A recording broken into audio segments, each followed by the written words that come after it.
हरिओम. मी अनुजा विरामुळे दापोली उपासना केंद्र. नंतर 2001 साली माझे मिस्टर खूप आजारी पडले. खूप म्हणजे त्यांचं फिट्स यायची, मेंदूला रक्तपुरवठा कमी व्हायचा. त्याच्यानंतर त्यांचं लिव्हर पूर्ण खराब झालेलं. डॉक्टर खूप झाले, म्हणजे मुंबई अगदी एक महिना हॉस्पिटलला आम्ही ऍडमिट ठेवायचो, तरीही काही उपयोग व्हायचा नाही. आणि शेवटी बरेच म्हणजे ह्याच्यामध्ये 1-1.5 वर्ष गेला. ते आजारीच असायचे. शेवटी डॉक्टरही कंटाळले.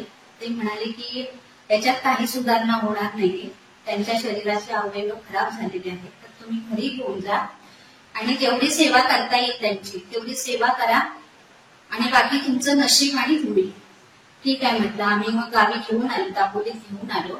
मग आपल्या उपासना केंद्राचे 6-7-8 जण जवळजवळ यायचे. दररोज संध्याकाळी 7 वाजता घरी यायचे आणि घोरकष्टधरण सूत्र बोलायचे 12 वेळा.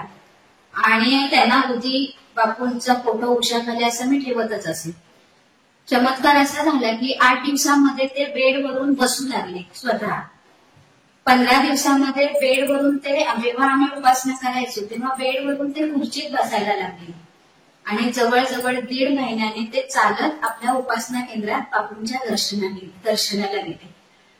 हा माझा सर्वात मोठा, म्हणजे जिथे डॉक्टरही हरले, जिथे डॉक्टरांनी आपले प्रयत्न थांबवले, तिथे पुढचं काम माझ्या बापूरायाने केलं आणि माझ्या मोठ्या आईने केलं. आणि आज मी जे आहे, माझं जे सौभाग्य आहे ते माझ्या बापूंमुळे, माझ्या मोठ्या आईमुळे. हरिओम. श्रीराम अंबज्ञ.